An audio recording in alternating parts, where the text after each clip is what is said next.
Chapter 22. The morning brought sunshine to the travelers as they headed to what was once known as the Rocky Mountains. Of course, centuries of destruction had made them more like rocky hills. The seismic activity alone split the once tall range of mountains over a wide area, and only the parts in the temperate zone had avoided being completely weathered away by the harsh elements at the poles. Lizard had scurried ahead to help scout a safe and efficient path. Sig, Victor, Lucas, and Daniel were talking about how close they were to finding the remaining divine keys, and speculating on what they would do when they gathered them all. "We don't make a list of augment and demon lords to kill," said Daniel angrily. "All life is precious. All life has a purpose. We aren't getting the divine keys to become common thugs." "On the other hand, how many lives could be saved if the demon lords were removed?" asked Lucas. "It is difficult to see the precious purpose in sparing the lives of the principal proponents of human sacrifice." "I don't think the augments are morally superior to the demon worshippers," said Victor. "I'm not sure it matters which of them are morally superior," said Sig. "It matters that we try to be morally superior. I think we have to take things on a case-by-case basis, just as we always have, and hopefully the divine keys will make it more effective and safer for us." "Sig is right," said Daniel. "We don't make a hit list." "The only difference between what Victor and I were suggesting and what Sig was suggesting is the length of the hit list," said Lucas. "A case-by-case basis is the same as a hit list with one person on it. Victor and I are talking about prioritizing and planning ahead and handling things on a case-by-case basis." "That's right," said Victor, who was impressed at Lucas's ability to articulate what he felt was correct. "It's not the same," insisted Daniel. "Being confronted by a case of injustice that cannot be ignored is different than passing judgment on people en masse." Stephanie and Jennifer walked next to one another as the debate continued. Though they were silent, they were not listening to the arguments. Both of them were deep in thought regarding the visions they had experienced the previous evening. Finally, Jennifer turned to Stephanie and spoke up. "Stephanie," she said, "have you ever heard of a man named Aaron Pratt?" Stephanie was glad to be distracted, and she thought about the question she had been asked. After a few moments, she typed a message into her tablet so that it could be heard. "My mother told me that name. Something about an old man that had taught our family about the divine keys," said Stephanie through her computer. "Why do you ask?" she added. "You heard about how I am out of place, right?" asked Jennifer. Stephanie typed quickly into her device. "You mean out of time?" asked Stephanie. Jennifer nodded. "Yes," she said. "I don't exactly remember everything. I've been having dreams." Jennifer looked at Stephanie and then lowered her head. "I'm sorry, you probably don't care." Stephanie did care, though, particularly so after her own visions. She liked the idea that she was not the only one seeing unusual things. "Yes, actually," she said through her tablet. "Please tell me." Jennifer looked at her. She had an intense interest. Jennifer smiled softly. "Well," said Jennifer, "I think I may have known him." "Really?" typed Stephanie. It was clear that the level of enthusiasm on her face was much greater than the monotone voice on her tablet was able to convey. "I had a dream," said Jennifer. "I think it was some kind of memory, but it's hard for me to tell. Anyway, he asked about you." "How would he know me?" asked Stephanie. "I know," said Jennifer. "Maybe it was just a dream after all." "On the other hand," said Stephanie, "if he had the key of prophecy, maybe he did know me. I'm beginning to think this key works a little different." "That's what he said," said Jennifer with a smile. "I thought it would be a natural and pleasant experience to have a divine key," said Stephanie, "but it's kind of creeping me out." "What happened?" asked Jennifer. "I'm not sure," said Stephanie. "I saw row 82. "Definitely creepy," said Jennifer sympathetically. "Even worse, he wasn't acting like an enemy," said Stephanie, "and Lucas was helping him." "That's hard to believe after he killed your mother," said Jennifer, "and just listening to him up there, it doesn't seem like he's anxious to help augments or demon worshippers." Stephanie smiled. "Still, I've always had a feeling about when things might happen," said Stephanie, "and it feels like this is real." "Well," said Jennifer, "maybe there will be a rational explanation." She decided it was a bad time to talk about traitors. She did not for an instant believe that Lucas would betray them. She looked at each member of the group and wondered if there were to be a traitor, who it might be. Stephanie was sweet and innocent and committed. Kirana had a rough exterior, but Jennifer did not think she would ever betray her friends.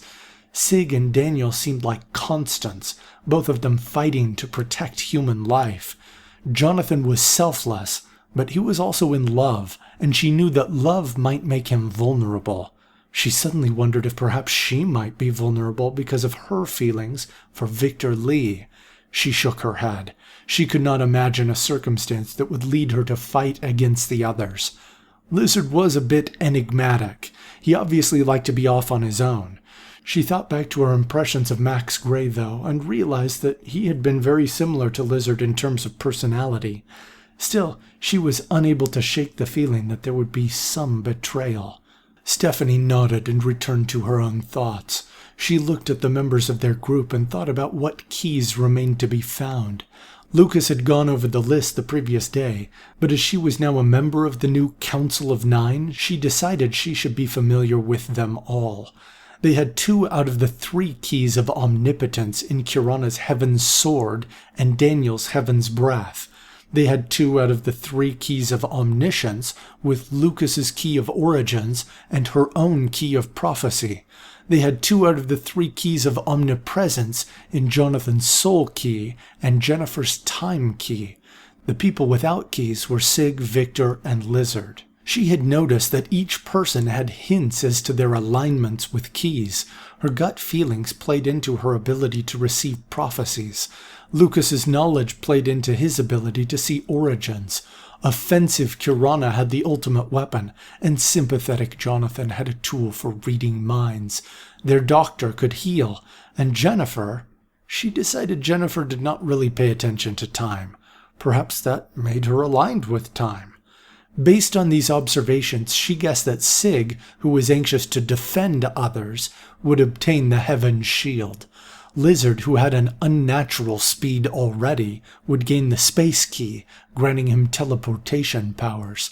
That meant that Victor must be left with the Key of Perception. She supposed that he was perceptive. Stephanie looked back to see Kirana and Jonathan walking together silently. She realized that she had been so interested in her own visions and speculations that she had missed an opportunity to be near the tall young swordsman. She glared at Kirana, even though she was not paying attention. Kirana was not even particularly close to Jonathan, but walking next to him was enough to stir up a feeling of jealousy. She turned ahead to try to get her mind on something else. The argument between the others ahead had calmed down, and Jennifer took advantage of the situation by walking up next to Victor. He seemed glad of the company and greeted her with a wide smile, which she returned. The feeling of isolation that came over Stephanie was quickly swept away as she touched her key, and everything became blue. She felt the world blur around her as she was whisked in a vision to a distant place. As everything stopped spinning, she became aware that she was in a dark cavern. In front of her was a throne made of bones, and sitting on the throne was a man that she had never seen. If she had been any of the other members of her group, she would have recognized the man as the demon lord Felix Light. He got to his feet as if greeting Stephanie. Stephanie spun around and saw that she was not the person he was greeting. A woman in a long gray cloak walked into the room. Her hood covered most of her face, but Stephanie could see the wrinkles around her thin lips. "Sarah Hawkins," said Felix. "What can I do for the demon prophetess?" "Felix Light," said Sarah. "I want the same thing as all demon lords of Archdemon's Hand. More time." "Then what do you think of the progress I've made?" said Felix as he pointed to the spacious cavern. The old woman paused to look at the spacious cavern. There were pillars of thick rock in various places, but as Stephanie looked, she realized the entire area had been carved out. This was not a natural cave. "Tell me, Felix," said Sarah slowly. "Do you believe in destiny?" "What an odd question," said Felix. "Do you believe that putting more physical distance between you and the source can help you avoid being reclaimed?" clarified Sarah. "Can we fight against our fate, or will we meet it as we strive to avoid it?" "What's with the foul attitude?" asked Felix with a frown. "Did you know that the Council of Nine is being reborn?" asked Sarah. "So that's it," said Felix. "Those that wield the power of the Archdemon are all living on borrowed time, Felix," said Sarah. "To answer your question," said Felix in a more solemn tone, "I want to avoid it. Whether or not I am able remains to be seen." "You should have heeded my advice about Ulysses Carter," said Sarah. "Perhaps," said Felix, "but having a hot base is vital. Unlike the rest of you, I am trapped." Sarah nodded slowly. "But that is not the most pressing issue," said Sarah.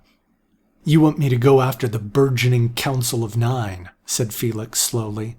"I have seen who is destined for the key of perception," said Sarah, "and it isn't a shy little girl experiencing unrequited love, as it was when Amanda Madsen carried it." "You want a monopoly on perception," said Felix with a frown. "If you do it properly, you can maintain your monopoly on speed." "You know that I may have already missed that," said Felix. "That obnoxious girl with the time key learned to slow down time itself." "You also know it will be worse if Ulysses Carter gets the space key," said Sarah. "He's far more capable than Max Gray ever was." "What if I fail?" asked Felix. "Of course," said Sarah. "I have paid Catherine Page the required amount to ensure your return, should the unexpected happen." "In advance?" asked Felix. Sarah nodded. "You believe that we can fight destiny, then?" "I believe that fighting destiny will be much easier if the new council is disbanded," said Sarah.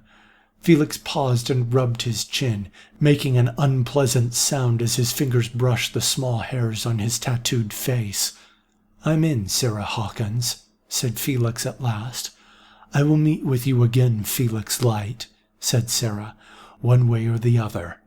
Felix cracked his tattooed knuckles as Sarah turned and walked out of the cavern. "Creepy, aren't they?" said a voice from behind Stephanie. She gasped and whirled around defensively to find Victor Lee had been standing behind her. "Victor?" she said as she struggled to regain control of her breathing. "You scared me. What are you doing here?" "Is that who you think I am?" asked Victor. "I wonder why that is." "What?" exclaimed Stephanie. "Who are you, then?"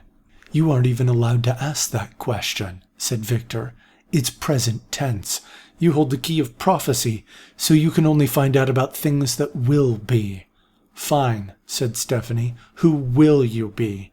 "A friend or an enemy," replied Victor, "depending on your perspective when the time comes." "That doesn't even make sense," said Stephanie with a frown. "It doesn't even have to," said Victor. "What do you want?" asked Stephanie defensively. "What will you want?" corrected Victor. He paused and furrowed his brow. "No, wait. That one I can answer." He smiled as he continued. "I want to warn you," said Victor with a smile, as though he had delivered good news. Stephanie raised an eyebrow. Victor continued. "It's so interesting to me that the engineer doesn't use her key as a tool. Lucas does. For some things that has worked out well. Divining the locations where the keys were left and researching augment technology to exploit weaknesses has obviously proven to be advantageous. The problem is that he needs to spend more time in the past to get the entire picture." "Why don't you tell him that?" asked Stephanie. "The amount of past to know from this perspective is as overwhelming as the amount of future for the first bearer of the key of prophecy," said Victor. "Normally I would caution against the overuse of your keys." "What happened to him?" asked Stephanie. "It was a her, and you can't know," said Victor with a smile. "You can only see the future. You should talk to Lucas. He can see the past." "Okay, I'll talk to Lucas," said Stephanie. "That's not the only thing," said Victor. "What?" asked Stephanie. The true power of omniscience requires not only the truth about people and events in the past and the future, but also the present, said Victor. It will not be easy for you to do, but you must believe in the power of redemption in order to succeed. I do believe in the power of redemption, said Stephanie. I believe that we can change the world. I believe that the divine keys can lead to a new golden age. With that perspective, I may become your enemy, said Victor solemnly. The intensity of his gaze made Stephanie feel uncomfortable. The divine keys will not restore a golden age in the future, said Victor. Since you can know the future, perhaps you have already glimpsed the truth. What truth? Asked Stephanie nervously. There is not much future left for this world, said Victor. The blue world around Stephanie suddenly began to swirl as if it were water being drained from a tub. Everything darkened until it became pitch black. Stephanie? Said a worried voice. She opened her eyes to find herself conscious again. She saw that the worried voice belonged to Jonathan Knight. She tried to talk, but remembered that in the literal world she was unable. Are you all right? Asked Daniel. She turned to find the doctor rushing toward her. You gave us a bit of a scare, young lady. She pulled out her tablet and began typing. What happened? Asked Stephanie through her device. You suddenly passed out as we were walking, said Jonathan. You've been out for about 10 minutes. She pressed her hands against the cool ground and slowly pushed her slender body up before retrieving her tablet. Take it slow, said Daniel. She nodded as she stood and verified she was okay. She smiled as she typed on her tablet. Sorry, everyone, said Stephanie. I guess I got a little dehydrated. Daniel handed her a canteen, and she took a sip of the cool, clear liquid. Thank you, typed Stephanie. Daniel nodded. She decided she would create a method for stating common phrases quickly, since it required a lot of effort to express thanks. Slowly, everyone began moving again. Stephanie was relieved. She was not sure she believed what she had seen. The 2 demon worshippers had frightened her, but seeing Victor and listening to his cryptic warnings was even more unsettling. His words seemed to echo in her mind, and she shuddered as she remembered the piercing, solemn tone of his voice. Lizard scurried up next to her and startled her. Hey, he said as she struggled for breath. She hated being startled, and it seemed like she had taken more than her quota of startling moments. Don't wait to tell us if you need a rest, said Lizard softly with his air quotes. You've been cooped up in a compound all your life, and it may take some time before traveling becomes normal. I will, said Stephanie through her device. Then she tilted her head and wondered if Lizard might be able to help her determine if what she saw was as real as it had felt. Lizard, asked Stephanie, this may seem an odd question, but do you happen to know someone named Felix Light? Lizard's eyes grew wide and he stopped. Jennifer and Victor had been close enough that they had heard Stephanie's question, and they stared at her with wide eyes and worried expressions. How do you know him? Asked Lizard with worry in his voice. It brought concern into her own mind. It seemed that her vision had not been a figment of her imagination, but represented a real look at some future conversation. She could not help but wonder about how Felix and Sarah and whoever it was that looked like Victor were tied together. The look of worry in her friends' faces seemed to lend strength to the warning she had received. There is not much future left for this world,